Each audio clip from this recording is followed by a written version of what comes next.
Our next speaker is Mark Perry, Executive Director of the Florida Oceanographic Society, all the way from Stuart. Well, you don't have to be all the way from anywhere. The state of Florida is pretty big, and I'm so glad that everybody showed up today. And we're all here because we want to clean our waters up in this state. Water is the most important critical issue, not just this year or the year before when the legislature said it's an important issue. It's been an important issue since S. Whitfield and others have said in our history of Florida. But we didn't have all those kind of concerns back then. We had a different view of water at the turn of the century.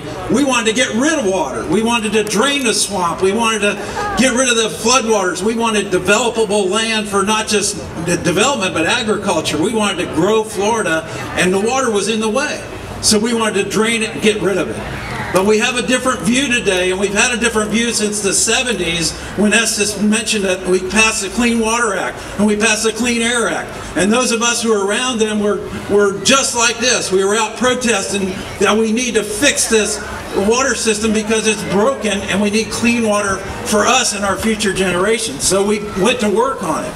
But just this past year or so in 2013, we had over 450 billion gallons of water being dumped out to the East Coast and the West Coast in the St. Lucie Indian River Lagoon and the Caloosahatchee estuaries. 450 billion gallons of water. That's over 100 days of Florida's water supply, over 3.5 years of Miami-Dade's water supply.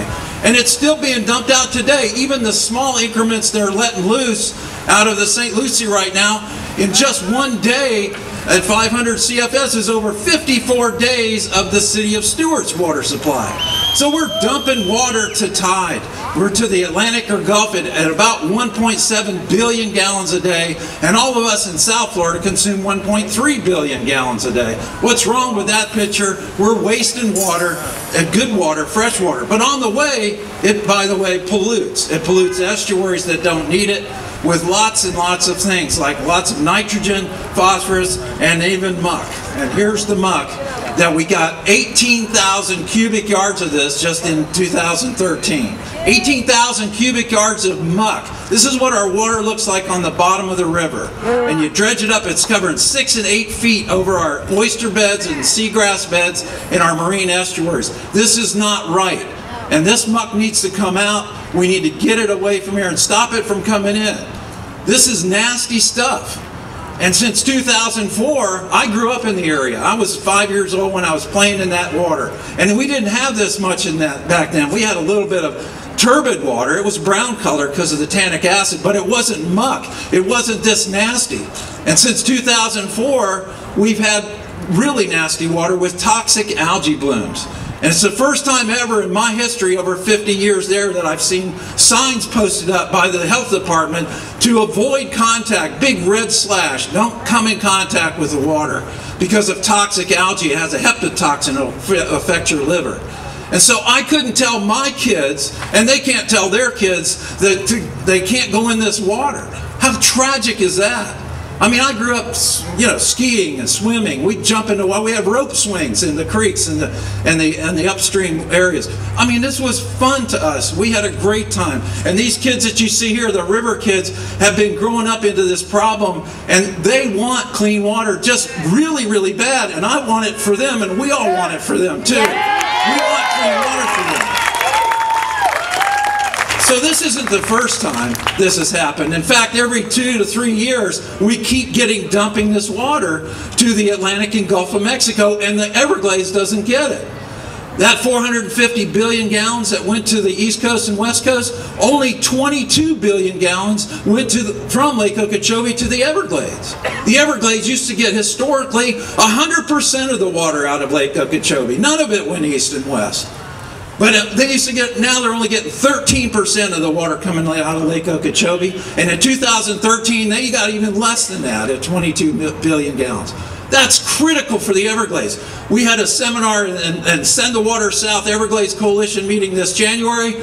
And it was Send the Water South because Florida Bay is turning more salty than ever before. And it's killing the seagrasses and killing all the life in Florida Bay and the Keys.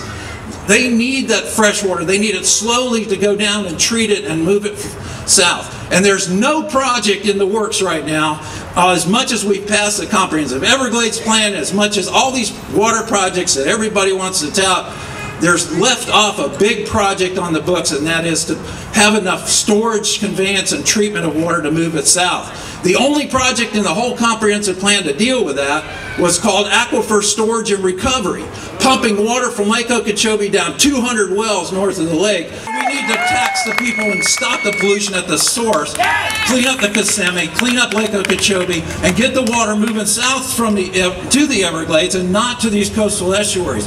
You know, a lot of us think that, oh, well, this is just an environmental issue, and a lot of us, there's 120, representatives and 40 senators back here, and our governor.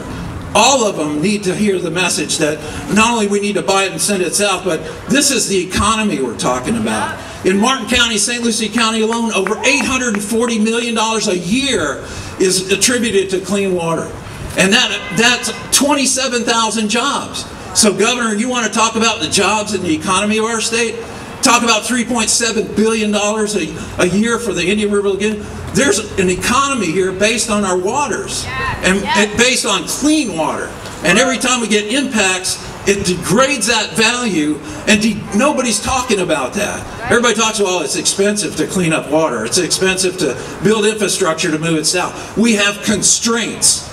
Oh, they came up with constraints. And constraints is like, yeah, we had constraints back then when we drained the Everglades. There wasn't a constraint then. We just went ahead and did it.